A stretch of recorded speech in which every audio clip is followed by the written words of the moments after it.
말씀의 제목을 한번 따라 하시겠습니까? 갈렙과 같은 신앙과 복을 주소서. 오늘 지난 5개월 하나님이 지켜주셨고 새로운 6월달 성찬 예배를 출발하면서 간절한 소원이 생기더라고요.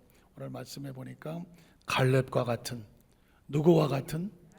갈렙과 같은 그 신앙과 복을 주시옵소서. 오늘 이 제목의 말씀이 저와 여러분의 기도가 되어지고 또 기도의 응답이 되기를 축복합니다. 들어간 첫 번째 질문은 제가 여러 번 물어봤어요. 인생이 뭘까? 인생이란 이 영어 속담에서 가지고 온 건데요. 인생이란 B와 D 사이의 시다. 잊어버릴만 하면 제가 한 번씩 묻습니다. 인생이란 뭐라고요? 영어로 알파벳에 있는 B와 D 사이의 시다. B는 뭘까요? Happy birthday to you 하는 birth거든요. 탄생이죠. 출생이죠. 인간이 태어나는 것을 birth라고 말합니다. 그러면 D는 뭘까요? 어느 영화에 보니까 007 Never Die, Die 또는 Death, 죽음을 말하는 것입니다. 공교롭게도 알파벳에 보면 B birth와 D death가 있습니다. 그 사이에 C가 있습니다. 그러니까 인생이란 태어나서 죽을 때까지 그 순간에 C의 연속이다. C는 뭘까요? 초이스. 한번 따라 하실까요? 초이스, 초이스, 초이스. 영어 시간은 안 했지만 잊어버리지 마시라고. 초이스의 뜻이 뭘까요? 선택입니다. 우리 한번 더 따라 하실까요? 선택, 선택, 선택. 아주 단도직입적으로 얘기하면 인생이란 뭐냐? 선택이에요. 태어나서 마지막 순간까지 끊임없는 우리에게 선택이 주어지는 겁니다. 그 선택에 따라서 우리의 미래와 우리의 삶과 우리의 운명조차도 달라진다는 것이죠. 현재는 그냥 만들어지지 않았습니다. 지금 우리는 왜 이런 모습으로 있을까요? 현재 우리는 어떤 모습에 의해서 이렇게 되어졌을까요? 답은 하나입니다. 과거입니다. 과거에 우리가 어떤 선택을 하고 살아왔는지 과거의 선택이 현재 우리를 만듭니다.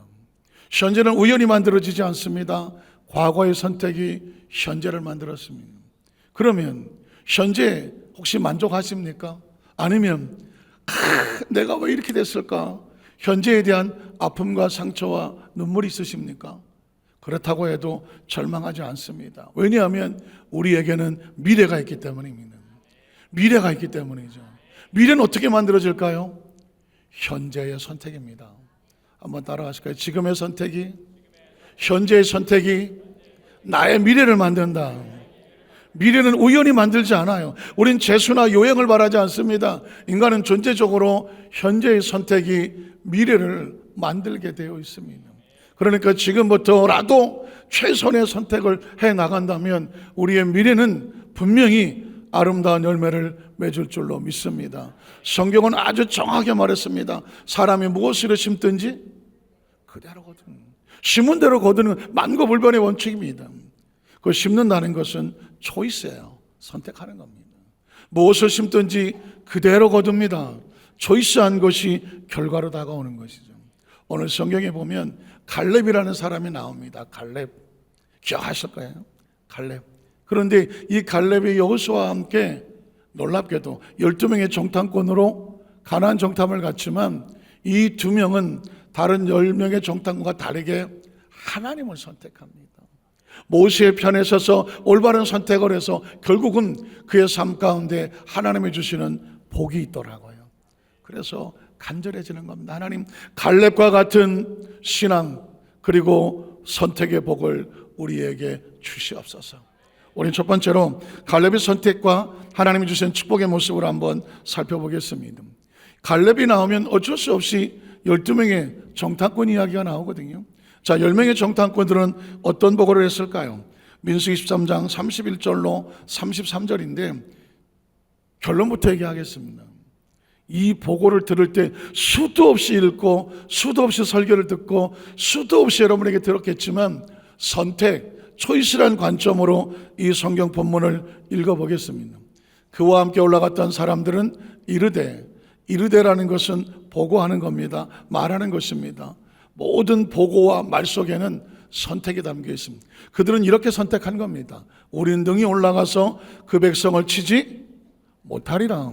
왜냐하면 그들은 우리보다 강하기 때문에 올라갈 수 없다라고 보고했지만 이미 선택해 버렸습니다. 그 다음 절에 보면 이스라엘 자손 앞에서 그 정탐한 땅을 악평합니다. 그들의 선택이 그럴 수밖에 없음을 설득을 시키려고 악평하여 이르되 뭐라고 말합니까? 우리가 두루다니며 정탐한 땅은 그 거주민을 삼키는 땅이요 거기서 본 모든 백성은 신장이 장대한 자들이며 거기서 네피림 후손인 아낙 자손의 거인들을 보았나니 우리는 스스로 보기에도 메뚜기 같으니 그들이 보기에도 그와 같았을 것이니 그러니까 어떻게 하자고요? 못 간다고요. 못 들어간다고요. 우리는 차라리 뒤로 도망가는 게 좋겠다고요. 자, 그러면 이 선택을 듣고 이스라엘 백성은 어떻게 반응했을까요? 민수기 14장 1절 이하를 보면 온 회중이 소리를 높여 부르짖으며 백성이 밤새도록 통곡합니다. 왜 통곡할까요? 그들의 말을 듣고 이 백성들도 마음에 선택을 합니다. 큰일 났구나. 이제 앞으로 갈 수가 없구나. 희망을 버리고 절망하기로 선택을 합니다. 그리고 그 다음 절에 보면 이스라엘 자손이 다 모세와 아론을 원망하며 온 회중이 그들에게 이르되 우리가 애굽 땅에서 차라리 죽었거나 이 광야에서 죽었으면 좋았을 것을 어찌하여 야훼가 우리를 그 땅으로 인도하여 칼에 쓰러지게 하려 하는가? 우리 처자가 사로잡히리니 뭘 선택하자고요? 애굽으로 돌아가는 것이 낫지 않겠니? 여러분, 이스라엘 백성이 애굽에서 나왔을 때 그들의 선택은 어디로 가는 겁니까? 가나안 땅입니다. 약속의 땅이고 비전의 땅이고 꿈의 땅이고 축복의 땅입니다. 그래서 홍해수도 갈랐습니다. 광야도 통과했습니다. 요단강도 건넜습니다. 건너갑니다. 그런데 그 백성들이 어떻게 합니까? 그 땅을 보고 절망해버리고 낙심하니까 애굽으로 방향을 돌리자. 선택입니다. 제가 볼 때 이스라엘 백성들은 이 선택을 합니다. 기억하십시오. 사람은 무엇으로 심든지 그대로 거둡니다. 이렇게 선택했다면 결과가 어떨까요? 예측하시겠습니까? 우린 여기서 이 사람들이 왜 이렇게 선택했을까? 그들의 기준이 여러분이 선택할 때 기준이 있을 거 아니에요. 뭘 기준으로? 오늘 10명의 정탐꾼과 이스라엘 백성들은 상황, 현실, 경험, 자기들의 지식 이 모든 것을 볼 때 자기들이 결정할 때 안 되겠다는 것입니다. 여기서 자신을 기준으로 선택한 10명의 정탐꾼과 이스라엘 백성들은 어떻게 됐습니까? 모두 절망해버리고 맙니다. 그러면 여호수아 갈렙은 어떻게 선택했을까요? 자, 5절 이하를 보겠습니다. 5절에 보면 모세와 아론이 이스라엘 자손의 온 회중 앞에서 엎드린지라 그 땅을 정탐한 자 중 눈의 아들 여호수아와 여분네 아들 갈렙이 자기들의 옷을 찢고 이스라엘 자손 온 회중에 말하 이르되 우리가 두루다니며 정탐한 땅은 심히 아름다운 땅이다. 야훼께서 우리를 뭐 하시면 기뻐하시면 우린 어디로 들어간다? 그 땅으로 인도하여 들이시고. 한번 따라 하실까요? 야훼께서 우리를 기뻐하시면 이게 저와 여러분의 운명을 바꿀 겁니다. 우리 중고등학생들, 여기는 우리 모든 손을 마음속에 한 가지만 기억하십시오. 내 모든 삶의 기준과 선택은 누가 기뻐하시는 거다? 하나님이 기뻐하시는 거예요. 하나님이 기뻐하시면 우리는 반드시 그 약속의 말씀대로 그 미래 속에 젖과 우리는 땅으로 들어가게 만들어 주신다는 겁니다. 또 우리 중고등학생들에게 반드시 이 얘기를 하고 싶어요. 아마 중고등학생들도 이제는 수도 없이 들었겠지만 우리도 다 저 중고등학생 시절을 지났잖아요. 어떤 분은 제가 태어날 때부터 이런 줄 알아요.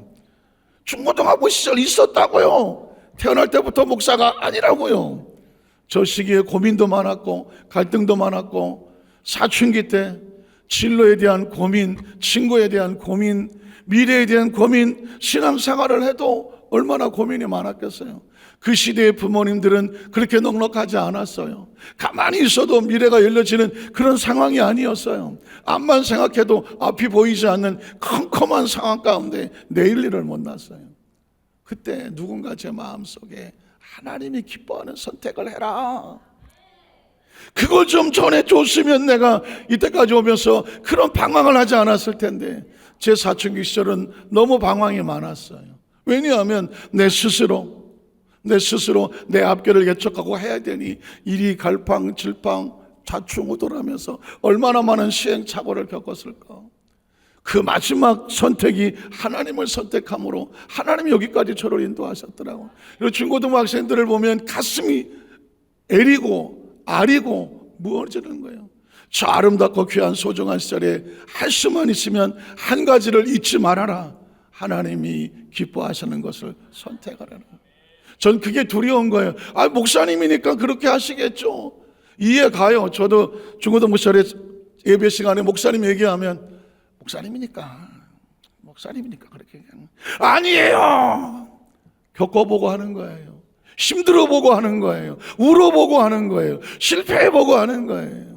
어떤 생각, 아직 살아있을 때, 아직 기회가 있을 때 하나님이 우리를 기뻐하시면 이 한 구절이 저와 여러분의 삶을 살릴 거예요.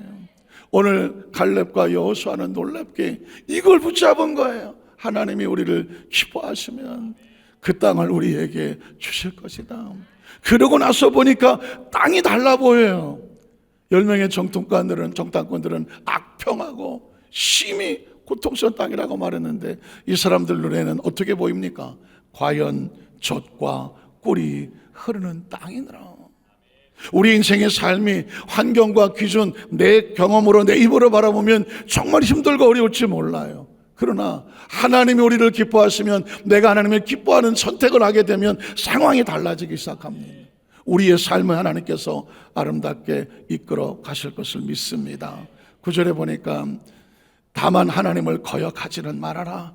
또 그 땅 백성을 두려워하지 말아라. 그들은 우리의 먹이라. 그들의 보호자는 그들에 떠나갔고 하나님은 우리와 함께 하시느니라. 그들을 두려워하지 말라. 우리가 하나님을 기뻐하시는 걸 선택하면 하나님은 우리와 함께 하시는 것입니다. 자, 그런데 안타깝게도 10명의 정탐꾼들의 잘못된 선택에 대해서 하나님은 어떻게 반응하셨을까? 하나님도 선택하십니다. 한번 따라 하실까요? 하나님도 선택하신다. 하나님은 어떻게 선택하실까? 우리의 선택을 보고 하나님은 우리를 결과에 따라 선택하시더라고요. 한번 볼까요? 10절에 보면 온 회중이 그들을 돌로 치려 하는데 그때 야훼 영광이 회막에서 이스라엘 모든 자손에게 나타나시니라. 그러다 나타나시라고 하나님이 개입을 하셨죠. 선택하시려고 한 거예요. 그런 내 종 갈렙은 그 마음이 그들과 달라서 나를 온전히 따랐다. 여러분 보십시오. 너무 잘 하시는 말씀이지만 중요한 내용은 초이스예요. 그러나 내 종 갈렙은 뭐가 달랐어요? 마음이 달랐어. 마음의 다른 말로 뭐예요? 선택이 달랐어요. 누구와 달랐어요? 10명의 정탐꾼과 선택이 달랐어요. 선택의 결과가 뭐예요? 하나님을 어떻게 따랐어요? 온전히 따랐어요. 신앙이란 뭐냐? 어떤 상황 속에서 하나님을 온전히 따르는 것을 뭐라고 말한다? 신앙이라고 말합니다. 예수님을 구주로 믿으시면 아멘 하시기 바랍니다. 예수를 믿는다는 건 아주 단호해요. 나는 세상과 달라. 뭐가 달라? 선택이 달라. 누구를 따라가? 하나님만, 그 말씀만 온전히 따라가. 30절에 보니까 이렇게 말합니다. 여분네 아들 갈렙과 눈의 아들 여호수아 외에는 내가 맹세하여 너희에게 살게 하려 한 땅에 결단코 들어간다 들어가지 못한다. 들어가지 못합니다. 왜 못 갈까요? 그들은 하나님을 선택하지 않았어요. 애굽을 선택했어요. 그들은 다른 장군을 세워서 애굽으로 돌아가겠다고 말해요. 그렇게 선택하면 그렇게 해. 왜? 사람은 심은 대로 거두니까. 하나님을 선택하지 않은 사람은 하나님이 개입하지 않아요. 그러나 여호수아 갈렙은 하나님을 선택했기 때문에 그들의 삶은 하나님이 인도하시겠다고 말하는 거예요. 그래서 36절 38절에 보면 모세의 보냄을 받고 땅을 정탐하고 돌아와서 그 땅을 악평하고 온 회중이 모세를 원망하게 했던 그 선택했던 사람, 그 땅에 대해서 악평한 자들은 어떻게 될까요? 심은 대로 야훼 앞에서 무엇으로 죽었습니까? 재앙으로 죽습니다. 인간의 삶의 모습을 보면은요, 심은 대로 거두는 거예요. 하나님 앞에서 하나님을 거스리고 하나님 앞에서 하나님을 떠났던 사람은 어쩔 수 없어요. 하나님이 없으니까 재앙으로 죽었고, 여호수아 갈렙은 어떻게 될까요? 그 땅을 정탐하러 갔던 사람들 중에서 오직 눈의 아들 여호수아, 여분의 아들 갈렙은 뭐 했어요? 왜 생존했어요? 하나님을 선택했기 때문입니다. 하나님을 선택했기 때문에. 저는 지난 주간에 우리 교구에, 상록교구에 어떤 사님이 장례식이 있었어요. 남편이 예수 믿은 지 얼마 안 되셨는데 그만 지병으로 세상을 떠나셨어요. 갑자기 장례를 치르게 됐는데 제가 입관 예배하고 또 발인 예배를 가게 됐습니다. 이번 장례 예배 때는 갑자기 제 마음속에 우리가 예수를 믿는 기독교의 장례식과 불교의 장례식과 유교의 장례식, 심지어 천주교 장례식하고는 뭐가 다를까? 이런 인사이트를 주시더라고요. 그래서 그 말씀을 붙잡고 같이 말씀을 나눴는데, 불교를 믿었다. 예를 들어서 믿음이란 선택하는 거니까 우리가 만약 불교를 믿었다면, 내가 불교를 믿고 그래서 불교를 믿다가 내가 세상을 떠났다면 내 아이들은 어떤 여파가 미칠까? 혹시 들어보셨습니까? 불교의 장례식은 아주 중요한 두 가지 단어가 있는데, 하나는 49제. 들어보셨어요? 49제. 예수 안 믿는, 이 49제는 불교에 쓰는 용어예요. 예수 믿는 사람은 절대 49제 하지 않아요. 예전에 어떤 분이 그러더라고, 목사님, 우리 부모님, 어머니 돌아가시는데 49제는 어떻게 해요? 49제? 49제는 기독교 용어가 아니에요. 49제는 불교 용어예요. 49제가 뭐예요? 제가 찾아봤더니 사람이 죽으면, 불교에서 하는 이야기입니다. 사람이 죽으면 그 영혼이 3일을 떠나지 않고 집안에서 머문대. 3일을. 그리고 나서 저승사자에게 끌려가 갖고 염라대왕 앞으로 간대요. 염라대왕 앞에 가서 49일을, 77이 49예요. 49일을 염라대왕과 일곱의 신들 앞에서 신문을 당한대. 그동안 어떻게 살았는지, 그 삶의 지난 모습을 신문을 당한대. 며칠 동안? 49일 동안. 그리고 49일 만에 결정을 한대요. 극락왕생할 것인지, 아비 귀한 지옥으로 떨어질 것인지, 아니면 다시 윤회해서 세상으로 태어날 것인지, 아니면 태어나더라도 누구 집 강아지로 태어날 것인지, 바퀴별로 태어날 것인지, 그걸 누가 결정한다고요? 염라대왕을 만나본 적이 있다. 혹시 여러분이 그것을 돕기 위해서 염라대왕 사진을 하나 가져왔어. 이렇게 생겼어. 난 이 염라대왕 사진을 보는 순간에 내가 불교를 안 믿기를 얼마나 다행이냐. 내가 만약에 불자가 되어서 세상을 떠나고 나면 집 어디 가지도 못하고 3일을 집안에서 떠돌다가 저승사자를 만나서 그 염라대왕 앞으로 끌려가고 49일을 저 얼굴을 봐야 돼. 물론 상상해서 놓은 거겠지만 49일 동안 저 앞에서 신문을 당해. 그 다음에 49일 만에 염라대왕이 결정을 해. 너는 극락왕생해라, 지옥으로 가라, 아니면 개로 태어나라, 바뀌면 되는. 그래서 49일 만에 염라대왕이 결정을 하는 그 순간에 복이 필요하다. 그래서 두 번째 단어가 뭐예요? 명복을 비나이다.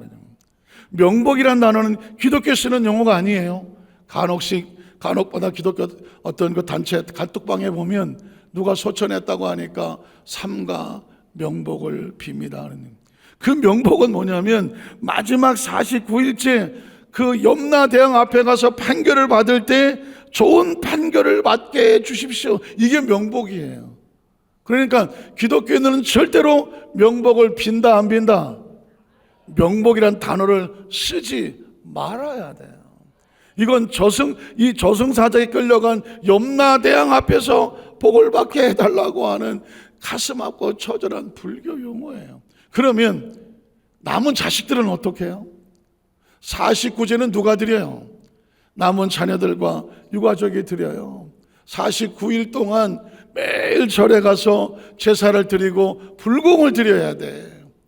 그 이유가 뭐냐? 돌아가신 우리 아버님, 어머님 염라대왕 앞에서 제발 극락왕성하도록 해 주십시오. 복을 자식들이 비는 거예요.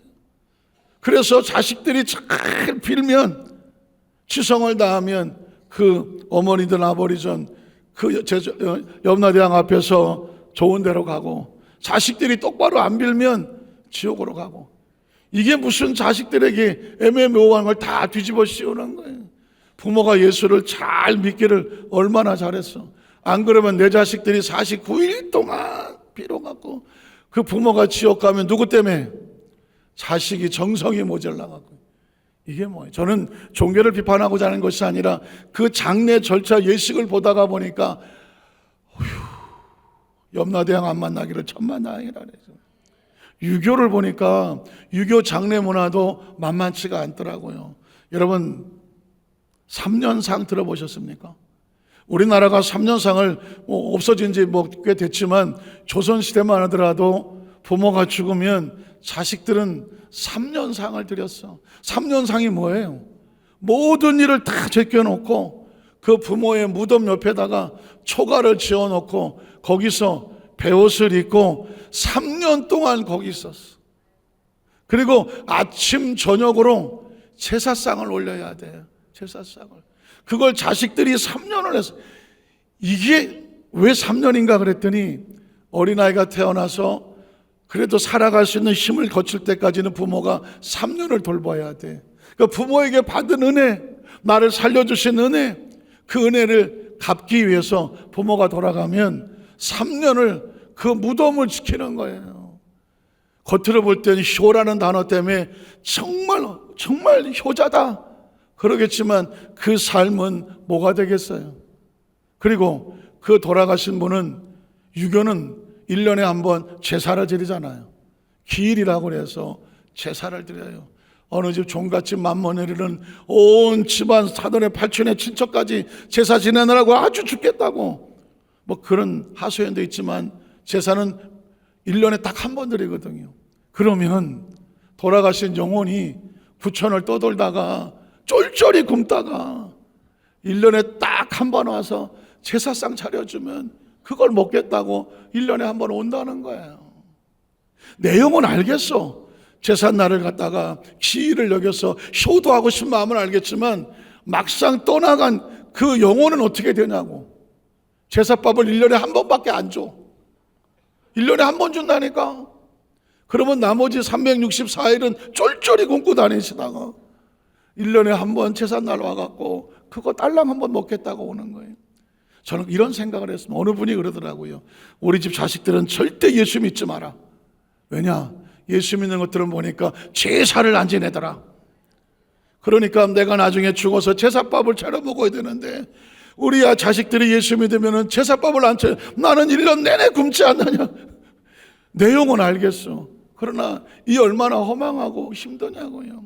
저는 비교 종교학을 하면서 어떤 장례 문화를 얘기했을 뿐이지 그들은 그렇게 믿어요.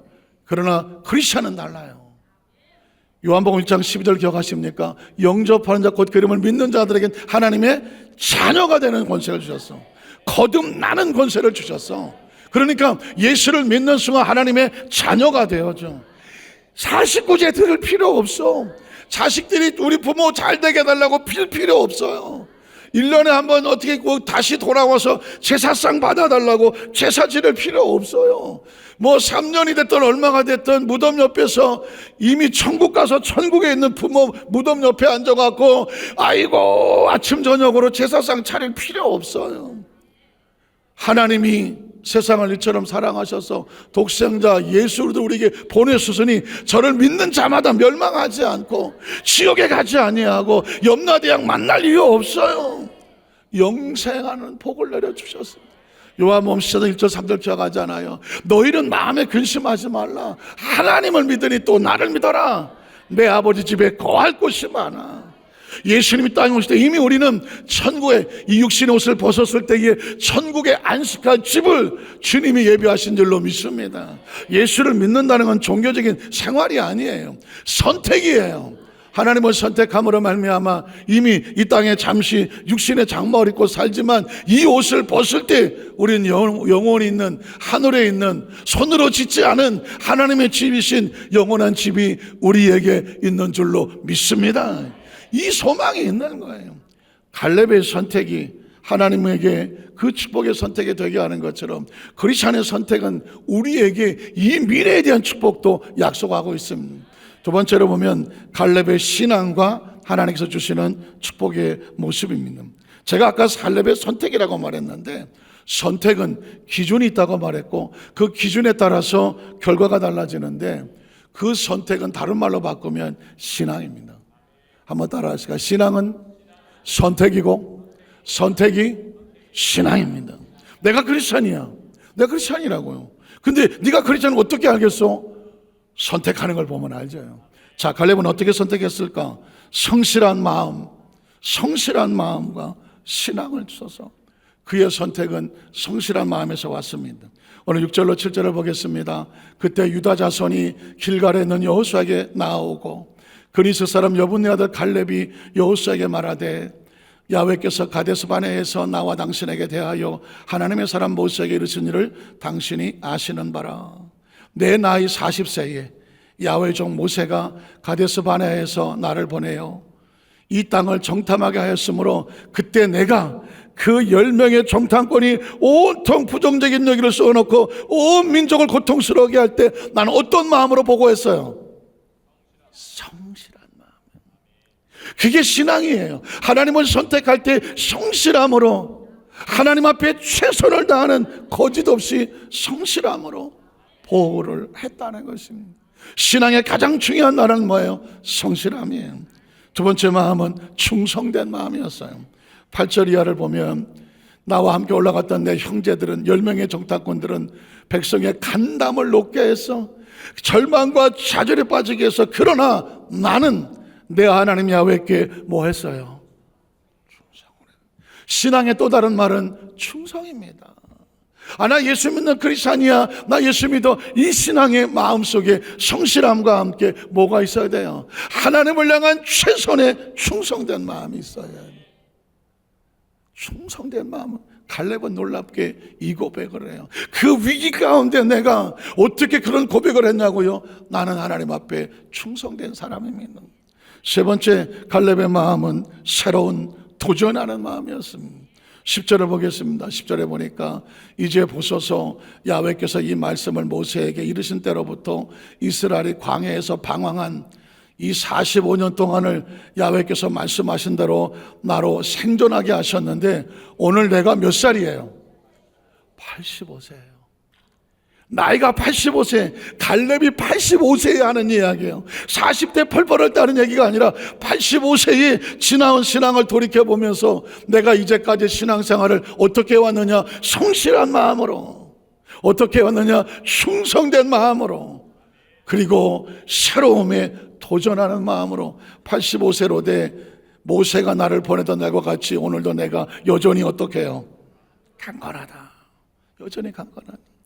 이 강건함이라는 것은 육체적인 강건함도 있겠지만 40대의 그 뜨거웠던 몸보다 85세에 대해서 더 뜨거워져, 더 성실해지고 더 충만해져서, 야, 저분은 신앙이 식지를 않아, 열정이 식지를 않아, 하나님을 향한 사랑이 식지를 않아. 갈렙이 그런 사람입니다. 85세에 이 고백을 할 수 있다고 하면 얼마나 놀라운 일입니까? 내가 내 힘이 40대나 지금이나 같아서 싸움이나 출입에 감당할 수가 있으니 그날에 야훼께서 말씀하신 무엇을 달라고? 이 산지를 지금 내게 주소서. 한번 따라 하실까? 이 산지를 지금 내게 주시옵소서. 그 산지가 어떤 곳이냐면 아주 편안하고 쉬운 곳이 아니에요. 헤브론이라고 하는, 혹시 많이 들어보시겠지만 헤브론이라고 하는 산지인데, 이 헤브론은 너무 산지가 험하고 거기는 거인들이 살고 있어서 여호수아와 12지파가 가서 점령을 하다가 포기한 곳이야. 저긴 너무 힘들어, 산도 높고 거인들이 있어서 야, 저긴 좀 나중에 하자고 비껴놓은 곳이야. 그런데 모두가 힘들다는 곳에 이 갈렙이 제가 가겠습니다, 나를 보내달라는 거예요. 새로운 도전이에요. 나이 85세면 뭐 하고 싶어요? 아이고, 허리도 아프고 다리도 아프고, 아이고, 쉬고 싶잖아. 85세에 쉬고 싶잖아. 그런데 갈렙은 우리의 상식을 깹니다. 난 여전히 강건합니다. 난 여전히 힘이 있습니다. 난 여전히 뜨겁습니다. 난 여전히 성실합니다. 여전히 나는 충성됩니다. 하나님, 저 칼렙, 이 나를 사용하셔서 저 산지를 우리 아이에게 주소서. 당신도 그날에 들으셨거니와 그곳에는 아낙 사람은 무조건 거인이에요. 아낙 사람이 있고 그 성읍들은 크고 견고할지라도 야훼께서 나와 뭐 하시면 함께 하시면, 이게 칼렙이라는 사람이 가지고 있는 신앙의 고백입니다. 내가 야훼께서 말씀하신 대로 그들을 뭐 할 수 있어요? 쫓아낼 수 있어요. 쫓아낼 수 있어요. 전 여의도 수만사교회 성도들이 우리가 나이를 먹는 건 피할 수 없어요. 나이를 먹는 건 피할 수 없다. 그러나 우리 속에 있는 열정만큼은, 이 성실함만큼은, 이 충성된 만큼은, 새로운 도전을 하고 싶은 마음은 더 뜨거워질 수 있어요. 더 강해질 수가 있어요. 왜냐하면 누가 하십니까? 하나님이 하시는 거예요. 그러니까 나는 어떻게 하면 되냐면, 하나님이 나와 함께 하심에 대한 절박한 마음을 내 가슴에 품으면 하나님이 저와 여러분을 칼렙처럼 사용하실 것을 믿습니다. 그러므로 미리 포기하지 마세요. 미리 절망하지 마세요. 미리 계산하고 안 된다, 못한다, 못하겠다 할 이유가 없다.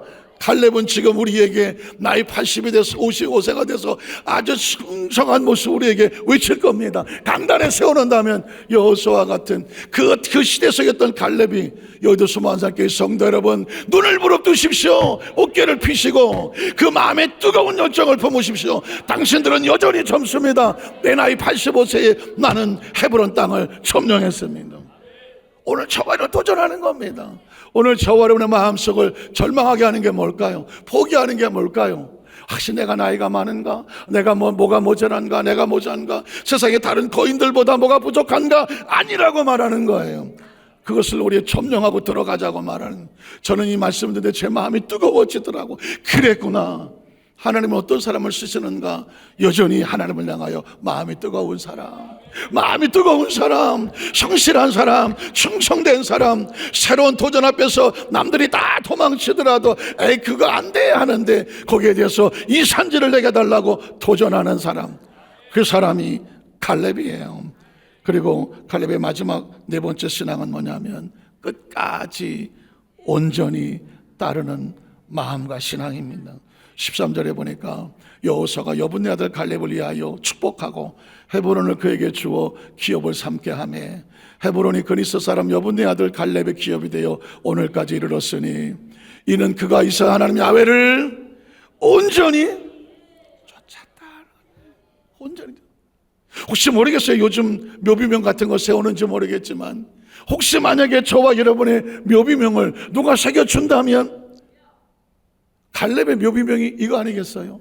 갈렙에 대한 성경의 마지막 그에 대한 평가가 이겁니다. 갈렙은 하나님을 온전히 쫓았다는 것입니다. 마지막 순간까지도 그는 하나님을 놓지 않았다는 것입니다. 저와 여러분이 세상에 많은 사람들이 그 사람 어떤 사람이야 라고 평가해 준다면 마지막 순간까지 하나님을 놓지 않고 쫓아갔던 사람, 그랬으면 좋겠습니다. 그 은혜가 임하기를 주의 이름으로 축복합니다. 그랬더니 결과가 어떻게 될까요? 헤브론의 옛 이름은 기랏 아르바라, 아르바는 아낙 사람 가운데서 가장 큰 사람들이 살던 곳이죠. 그리고 그 땅에 전쟁이 끝났습니다. 무슨 뜻입니까? 이 갈렙이 헤브론을 점령했다는 것이죠. 그 땅을 차지했다는 것입니다. 누구와 함께? 하나님과 함께. 어떤 성도님이 그러더라고요. 목사님, 저는 여자인데 이름을 갈렙으로 바꾸고 싶어요. 갈렙으로. 도전할 만하지 않아요. 갈렙. 한번 따라하세요. 내가 갈렙이다. 갈렙이다. 갈렙이다. 나이 85세가 돼도 전혀 꼴리지 아니하고 세상에 쫄지 아니하고 어디 가서 쭈삣쭈삣거리지 아니하고 당당하게 내 안에 하나님을 향한 성실함, 충성됨, 어떤 일에게 주어주더라도 뒤로 물러가지 아니하고 끝까지 난 하나님을 쫓겠다니, 이게 오늘 저와 여러분을 향한 갈렙이 도전하는 마음이에요. 저는 이 마음을 예수님의 마음에서 봤어요. 마태복음 26장에 보면 겟세마네 동산에서 처절하게 엎드려 기도하시면서 할 수만 있으면 이 잔을 내게서 지나가게 해달라. 그러나 그러나 내 뜻대로 마시옵고 누구의 뜻대로? 아버지의 뜻대로. 얼마나 그 처절한 가운데 그러나 아버지의 뜻을 끝까지 쫓잖아요. 그 십자가를 향한 성실한 마음, 그 십자가를 향한 충성된 마음, 모두가 십자가에 도망을 치겠지만 십자가에 도전하는 마음, 그리고 마지막까지 아버지의 뜻을 구하는 마음, 그 마음이 성찬에 담겨져 있는 겁니다. 오늘 성찬에 여러분이 잔과 떡을 떼실 때에 늘 한 달에 한 번씩 하는 예식으로 끝나선 절대로 안 됩니다. 이 잔은 너를 위해서 나의 피다. 이 떡은 내가 내주는 내 살이다. 이 떡과 잔을 먹고 마시는 자는 나로 인하여 영원히 살리라. 그러면 그 잔을 마실 때에 우리 마음속에 하나님, 우리에게도 그 예수 그리스도가 품었던 그 성실함과 충성됨과 도전하는 마음과 끝까지 쫓는 순종의 마음을 우리에게 주셔서 내가 살아 숨쉬는 동안에 우리에게 준 산지가 뭘까? 우리가 점령해야 될 거인의 산지가 뭘까? 피하지 아니하고 도망하지 아니하고 주저앉지 아니하고 물러서지 아니하고 타협하지 아니하고 끝까지 그 땅을 점령해 나가서 하나님, 내가 이 땅을 점령했어요. 한번 따라 하실까요? 하나님, 내게 주신 이 산지를 내가 점령했어요. 여러분, 그 소리 해보고 싶지 않으세요? 그 소리 해보고 싶지 않으세요? 오늘 저월에 주어진 많은 부분들은 피하라고 있는 문제가 아닙니다. 도전하라고 있는 문제입니다. 그리고 도전해서 점령하라고 하는 것입니다. 오늘 저와 여러분의 삶에 주어진 어떤 문제든지 문제로 끝나지 아니하고 그 땅을 점령하고 이겨냄으로 말미암아 모든 문제가 변하여 간증이 되기를 주님의 이름으로 축원합니다. 기도하겠습니다. 전능하신 하나님,